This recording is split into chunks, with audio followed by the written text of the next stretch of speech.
Hello friends. Many of the speakers ask me that, sir, when I just go to attend my classes, that time I can understand English, but at the time of speaking, I get stuck. It means I do have a problem to pronunciate the words or to deliver a speech to the people. I cannot convey my ideas to the people. So what will I have to do to become a very good speaker and to improve our communication skills? तो मैं आपको बता दूं guys कि जो लोग भी अगर बोलता है कि मैं समझ जाता हूं, मे बी आपका भी सेम प्रॉब्लम होगा. Maybe you will be thinking in the same way that yes sir I can understand English in a very clear way, but I have problem to speak. बहुत सारे speakers का ये कहना होता है, आपका भी शायद सेम कहना होगा. कोई कोई लोग यहाँ जरूर होगा बैठा हुआ जो बोलेगा सर समझ तो जाते बोलिए नहीं पाते हैं, है कि नहीं. मगर मैं आपको बता दूं कि ऐसा कोई बात नहीं है कि नहीं. याद रखिएगा, ऑलवेज रिमेंबर अ थिंग कि अ listener can be a very good speaker. एक सुनने वाला ही अच्छा बोलने वाला बन सकता है. कोई को होता है थर, वो बोलेगा खाली हम बोलेंगे तुम सुनो, है कि नहीं, और जेब पर से बोलेगा yes definitely is a very important part of our life and thank you and कठर, है कि नहीं. तो चलो ठीक है.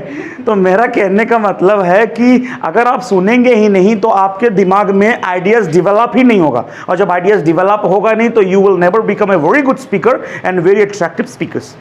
बिकॉज ऑफ दैट सुनना भी एक कला होता है, समझना भी एक कला होता है. किसको लगता है कि हम सर इंग्लिश समझ जाते बोल नहीं पाते, खड़ा हो जाओ. जिसको लगता है, if you guys think that yes I am able to understand but I am unable to elaborate my ideas to the people. आज आप लोग का मिसकंसेप्शन जो है, ये गलत फहमी जो है दूर करते हैं. याद रखिएगा, जो समझ जाता है वो इंग्लिश बोल भी सकता है. समझना मेन मैटर करता है, याद रखिएगा. फॉर एग्जाम्पल, अगर हमको बोलना है एकदम सिंपल, हम बोल रहे हैं she is to come to meet me, she is to come to meet me. अब बता तुम क्या समझा?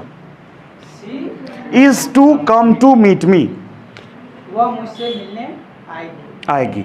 देखिए इसने क्या समझा? इसने समझा सिर्फ वर्ड मीनिंग समझा कि सी माने लकड़ी का है, लड़की का बात है कि नहीं.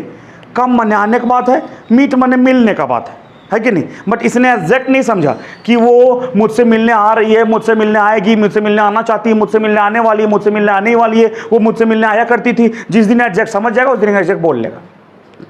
तो आपका समझ में आ गया प्रॉब्लम क्या है? प्रॉब्लम आपके थॉट्स प्रोसेस में है कि आपको लगता कि आप समझ जाते बट आप समझते एग्जैक्ट नहीं है. अगर एग्जैक्ट समझ जाएंगे तो एग्जैक्ट बोल लेंगे. Understood guys? समझ गया? तो आपका प्रॉब्लम कहाँ है?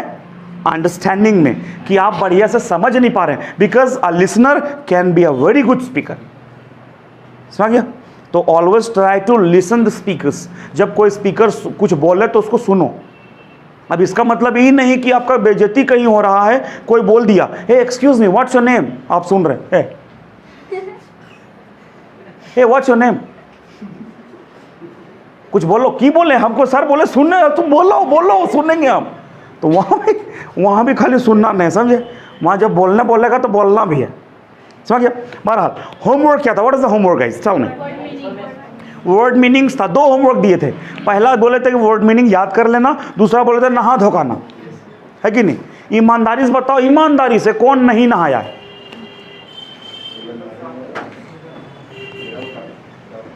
इतना लोग नहीं नहाए और बाकी लोग नहा के आए, है कि नहीं. हम कुछ नहीं बोलेंगे, हम अपने नहीं नहाए भी थे जाकर नहाएंगे, है कि नहीं. कोई बात नहीं, हम बोल